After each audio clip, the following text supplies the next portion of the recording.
خاص مہذب لہجے میں کہا اور میں نے شانے ہلا دیے۔ پولیس والے مجھے گھیرے میں لیے ہوئے تھے، لیکن میں تو خود ہی گھیرے میں آ گیا تھا۔ انہیں خود بھی اس کا احساس تھا۔ اگر میں چاہتا تو اس وقت بآسانی اپنے ہم شکل کو پھنسا سکتا تھا، کیونکہ اس وقت میں ایک مہذب گھرانے کی پناہ میں تھا۔ لیکن بس ضمیر کے کھیل ایسے ہی ہوتے ہیں۔ میری کچلی ہوئی شخصیت کسی اور گھرانے کو برباد نہیں کرنا چاہتی تھی۔ میری آرزو تھی کہ سب آباد رہیں۔ میں برباد ہو گیا ہوں تو اپنی بربادی کے اثرات دوسروں پر نہ پڑنے دوں۔ ہم سب اندر آ گئے۔ شاہ صاحب نے ایک جگہ بیٹھنے کے بعد مجھ سے پوچھا، مگر مسعود صاحب، اگر آپ در حقیقت وہی ہیں، میرا مطلب ہے تختدار سے فرار ہونے والے قاتل ہیں، تو آپ نے اس گھر میں پناہ کیسے لی؟ آپ کو سرفراز کے بارے میں علم کیسے ہو گیا؟ میں نے بیگم صاحبہ اور پریحہ کی طرف دیکھا۔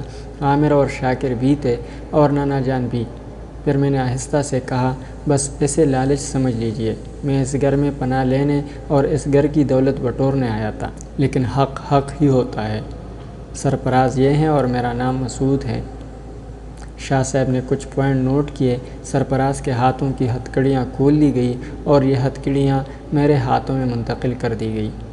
سبھی میرے سلسلے میں متاثر نظر آ رہے تھے۔ شاہ صاحب نے فوراً پوچھ لیا، مگر مسعود صاحب، آپ کو تو ایک بہترین پناہ گاہ حاصل ہوئی تھی۔ اگر آپ یہ تسلیم کر لیتے کہ آپ مسعود نہیں ہیں اور یہ شخص بہروپیہ، تو میرا خیال ہے فیصلہ کرنے میں بڑی مشکلات کا سامنا کرنا پڑتا۔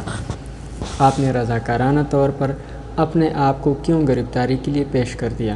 چھوڑیے شاہ صاحب، یہ کہانیاں مختلف ہیں۔ اب آپ صرف وہ قانونی فرائض انجام دیجیے جو آپ کو انجام دینے ہیں۔ جی ہاں، بے شک۔ بہرحال آپ نے ایک اچھا تاثر چھوڑا ہے ہم پر، اس لیے بدترین مجرم ہونے کے باوجود ہم آپ کے ساتھ اچھا سلوک کرنے پر مجبور ہیں۔ براہ کرم کوئی ایسی کوشش نہ کیجیے جس سے ہمارے ہاتھ آپ کو نقصان پہنچ جائے۔ ٹھیک ہے، اب ہمیں اجازت دیجیے۔ آپ اگر چلنا پسند فرمائیں تو چلیں، ورنہ آپ یہاں رکیے، ہم انہیں لے کر چلتے ہیں۔ شاہ صاحب نے جج صاحب سے کہا اور جج صاحب بولے، ہاں مجھے تو ابھی کچھ وقت رکنا ہوگا، آپ بھی؟ شاہ صاحب، اگر نہیں جناب، کسی خاطر مدارت کی گنجائش نہیں ہے، میں اپنی ڈیوٹی پر ہوں۔ شاہ صاحب مجھے وہاں سے لے چلنے کے لیے تیار ہو گئے۔ میں نے بیگم صاحبہ سے کہا، چچی جان، آپ کو بخوبی یہ اندازہ ہے کہ میں نے یہ وقت یہاں کیسے گزارا ہے۔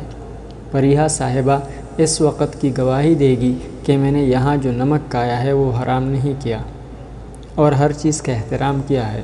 سرفراز صاحب، آپ کو نئی زندگی مبارک ہو۔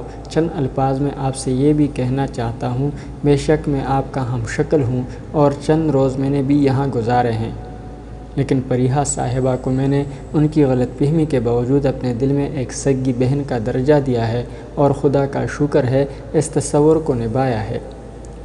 میری ایک چھوٹی بہن ہے اور آپ سے دعاؤں کا طالب ہوں کہ خدا اسے ابرومند رکھے۔ چچی جان، میرا پرانا لباس مل سکتا ہے؟ چچی جان بری طرح رو پڑی تھی۔ یہاں موجود ہر شخص جانتا تھا کہ میں نے یہاں کیسے وقت گزارا تھا۔ وہ جانتے تھے کہ میں نے ایک لمحہ ان کی اس غلط فہمی سے پیدا نہیں اٹھایا۔ شاہ صاحب نے رسمی کارروائیاں کی اور مجھے لے کر چل پڑے۔ میں بہت بڑا مجرم تھا۔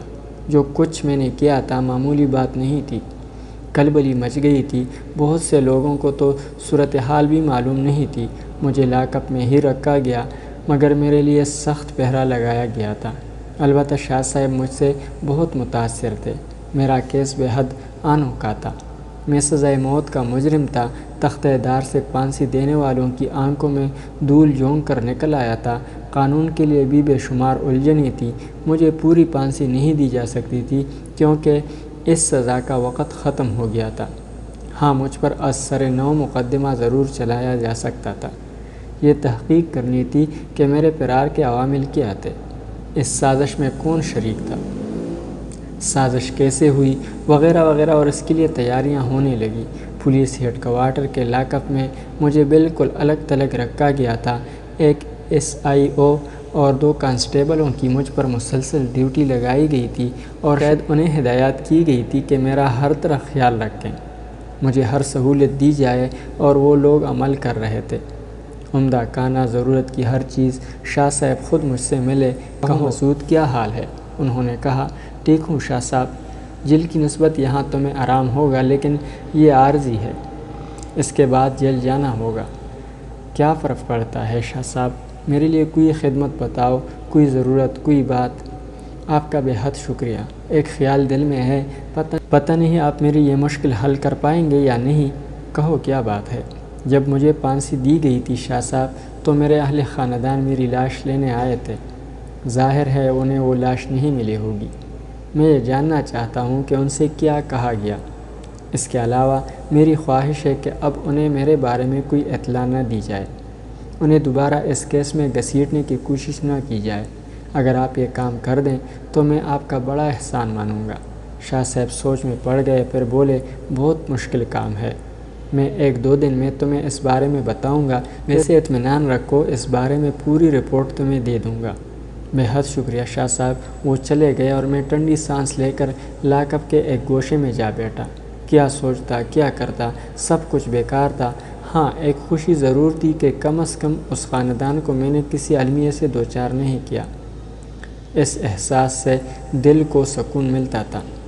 اس رات مجھے کھانا پیش کیا گیا، عمدہ قسم کی بریانی تھی، بھوک لگ رہی تھی، میں نے ہاتھ دھو کر کھانے کا آغاز کیا۔